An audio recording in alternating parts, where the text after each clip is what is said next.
Long distance relationships aren't for the faint of heart. That's the truth. They do require effort, trust, and a shared vision for the future. But if you're willing to put in the work, the reward is a connection that can withstand anything. That's so true. It becomes stronger.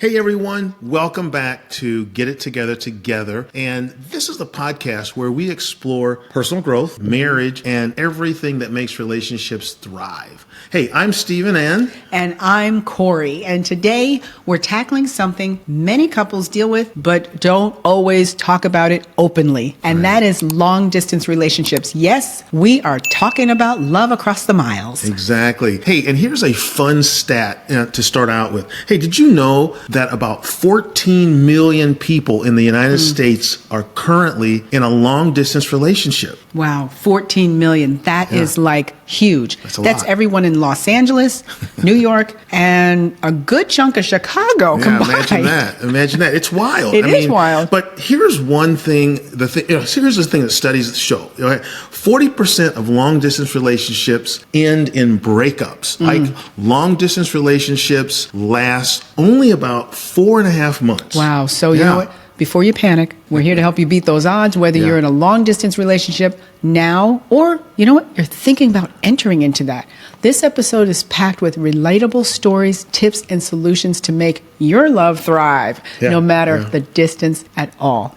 Stick around because we're going to also be sharing how to avoid some of the common, pitfalls, set goals as a couple, and maintain the spark. So let's dive in. So let's talk about, number one, the big stuff, okay? The challenges couples face in long distance relationships, because they are there. Stephen, what's at the top of those challenges, at the top of the list? Well, definitely it would be communication, Corey. I mean, it can be so hard to stay connected. When your schedules, they don't match, or, you're in different time zones. I mean, when one person's waking up and another person is like falling asleep. Yeah, that's true. Yeah, I know. And that can be very exhausting. Another biggie is trust issues. Let's be real. It's easy to doubt and have doubt creep in when you don't see your partner every day. It just is. It is. Let's not forget the elephant in the room as well. And that's physical intimacy. No hugs, no kisses, no cuddles. It's tough. When you're missing that physical connection. Yeah, that's true. Listen, let me tell you something. One listener actually shared this story with us. She said, I felt like I was living two different lives. One where I was independent, and another where I was in this waiting room waiting for my partner to come back. So it was like they weren't in sync anymore. I think a lot of people can relate to that, and it's so relatable as a result. And honestly, that emotional disconnect can sometimes feel even harder than the physical distance. Yeah, so true. Absolutely. So here's the takeaway from this segment that we're talking here. The key to surviving these challenges is identifying them early. Communication, trust, and connection are the foundations of any relationship, especially long distance ones. We talk about communication all the time. We tell you that 3 pillars of a relationship in a marriage are communication, intimacy, and finance. That's good. If you're in a long distance relationship, you should be striving even more to keep that communication open, because it is detrimental to your relationship, because it does build that trust. Well, now let's talk about mistakes, because let's be honest, we've all made them, okay? Yeah. Okay, I've got one. Here's our story. Stephen, remember when you started traveling for business? You'd be gone for 3 to 4 weeks at a time. 1988. Across the world. He was traveling across the world. And you guys, back then, there were not cell phones. And so when he'd be gone and he'd go silent, you'd go silent for like 2 days. And I was really concerned. Okay. All right. So I was busy, right? Getting through customs, currency translators, etc. But, apparently, you thought that I'd forgotten about you. I absolutely did think you forgot about me. Yeah, it was the worst. I thought, maybe you could have been abducted, injured, lost, whatever. And that's such a common mistake, you guys. It's not communicating enough. Some people think, well, they're giving their partner some freedom. But in actuality, it makes that other person almost feel forgotten. Right. Another mistake, we've seen is not addressing jealousy, right? So we've had listeners tell us stories like, hey, my partner would get upset if I didn't text back right away. It became like a constant argument. Well, jealousy and miscommunication, they can spiral quickly. Yeah. But here's the good news, because there is good news. These are fixable. Just fixable. Key takeaways here, though, are avoid these mistakes by, first of all, being proactive, okay? Talk openly about the expectations, address the insecurities, and stay consistent in your communication. Yeah, so true. All right, so let's move on to the good stuff, because there is good stuff. Yeah, there's good stuff. What you can do to keep the love alive across the miles. I love that. What do you do? Well, I say tip number one is use technology to your advantage. It's FaceTime or WhatsApp or even apps like Cozy Couples. Exactly. One Cozy Couple, user said, one reason I give this app 5 stars is because it's such a cute app. The trivia games actually have really helped us. So, and the results surprise us both. Yeah. So here's another one. Here's the app Between app. One Between user said, I've been using this app almost exclusively to text my girlfriend for about a year. So think about that. We live in different countries, and we just told you that the average long distance relationship lasts 4.5 months, and they've been together for a year and using this app. That's so good. It says here, we can voice call for free. I give it 5 stars. So as you can see, staying connected has never been easier. And tip number 2, plan regular visits. So even though you're staying connected using apps, you also should be planning regular visits. Having something to look forward to in your relationship, that can make the time apart more bearable. Absolutely. And here's a fun idea too. Have virtual date nights. Imagine that. Watch a Netflix movie together or, play an online game or even cook the same meal while on a video call. How cool is fun. that? Yeah, that is fun. One couple told us they read the same book together, which is nice. And they do a discussion during their calls. So how special is that to be able to take a book that you both probably wouldn't take the time to read, but you're going to take the time to read it so that you can have a new topic to talk about. Yeah. And that could bring up things that you never knew about the other person, just in the book. And I think it's even more special because there's a good chance you don't enjoy the same kind of book anyway. Yeah. But the fact that you will decide, to read the same book together. Right. Let me tell you guys something. So I like a certain type of movie, and Stephen likes a certain type of movie. And the other night, I said, okay, what can we watch together? Now, we've been married 41 years, okay?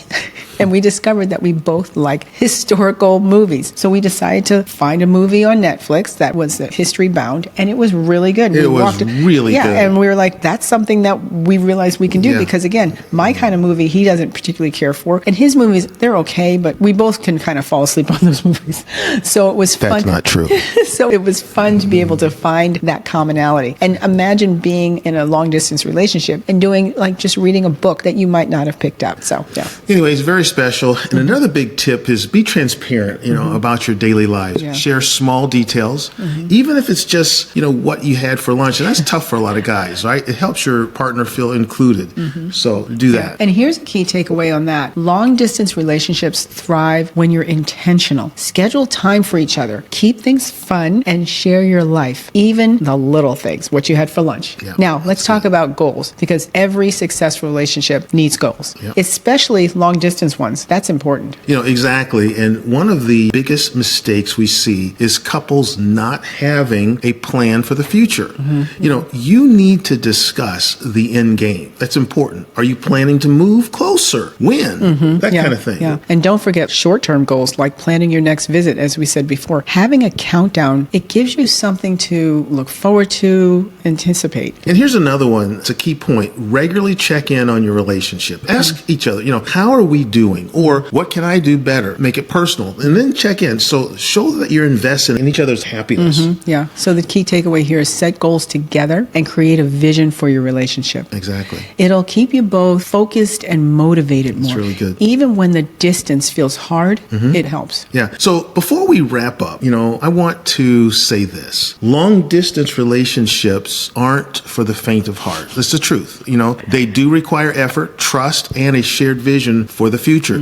But if you're willing to put in the work, the reward is a connection that can withstand anything. That's so true. It becomes stronger. You've actually seen us interview a couple, and they had a long distance relationship before they got married. And they said because they weren't able to physically be with each other all the time, it caused them to even delve more into their conversation on the phone and on social media. So we love the fact that using the communication, it just creates it stronger. So when you become married, or if you choose to be married or move in together or live closer to each other, the communication is not a hard skill to continue with. So it's funny, as she was talking, I was reflecting on back when we were dating in 1983. Remember, there were no cell phones back then. And I remember I was just having a flash as Corey was talking of me being at the payphone around the corner from my little apartment that I had where I was living when I received my first career opportunity. I remember going to a bank and getting a roll of quarters because I was in Tulsa, Oklahoma, and she was in New York. And so when I had to call her, I just have to stuff those quarters into the machine. Because he didn't have a phone even yet. It was when he first moved there before getting a phone. Right. So, Corey mentioned earlier we'd been together for 41 years. Well, many of those years, we actually were in a long distance relationship. So, we're talking to you really from a lot of experience. Yeah. For years, Stephen traveled, like I said earlier, 3 to 4 weeks at a time. Yeah, and exactly. that can either put a strain on your relationship and your marriage, or it can enhance it if you use it like we're sharing with you now. We've actually done these things, so it helps to be able to share that with you. Yeah. And just remember, it's okay to feel lonely or frustrated. Yes. Sometimes that's going to happen. Those feelings don't mean you're failing. They actually mean you're human. Yeah. And the key is to acknowledge those emotions and communicate them to your partner. Speak them out to yourself too. This is how I'm feeling. Is this okay? Is this normal? Communicate to your partner as well as with yourself. And just know you're in this together. Yeah, exactly. And one thing I always tell couples is this: think of the distance as a season, right? Not a permanent state. So when it comes to this, as it passes, you'll be stronger for it. Right? Yeah, that's true. And don't forget to celebrate those small wins. Yes, exactly. Maybe it's a sweet text that you weren't expecting, or maybe it's a great video call that lasted longer than you were expecting and planned. Those little moments matter. Absolutely. And here's my personal advice: be patient. Be patient with your partner and with yourself. Long distance relationships are a marathon, not a sprint. So pace yourself. Focus on the love that brought you together, right? That's good. In the first place. Yeah, that's so true. That's such a great point. And my advice, never stop learning about each other. Even when you think you know it all. Yeah. I know my partner in and out. You don't. There's always something new to discover. And that, that keeps the curiosity alive, and what keeps the spark alive also. Yeah, exactly. And now here's something, all right, to really look forward to, and that is, our next episode, right? It is going to be an exciting one for you to check out. It's going to be packed with more insights and strategies to help you navigate your relationship, which we love to do, keep you on that journey, and you won't want to miss it. You just won't. So that's what we have for you today. So make sure to hit the subscribe button on your favorite podcast platform, please. That way you'll never miss an episode of Get It Together. And also remember to share this also. You were going to say something about sharing earlier. What I was going to say is, if you enjoyed this episode, we'd love to hear from you, and send us a review. It really helps others find our podcast. Yes. And it helps our community grow, our community of couples and individuals striving for that personal relationship. Don't forget to share this episode with someone who might find it helpful. Someone, whether it's your partner or a friend or anyone who might be navigating that long distance relationship and struggling a little bit. Make sure you connect with us at Stephen and Corey on Facebook and YouTube. We just might share what you connect with us on a future episode. And also follow us on X and Insta as well. So if you enjoyed listening to your podcast, then you can follow us on Spotify, because we're under our show name, Get It Together, so you can listen to us every day. And thank you so much for joining us today. And remember, no matter the miles between you and the love you share can always bridge the gap. Yeah. So take care, stay connected, and we'll see you next time on Get It Together. Get it together. Together.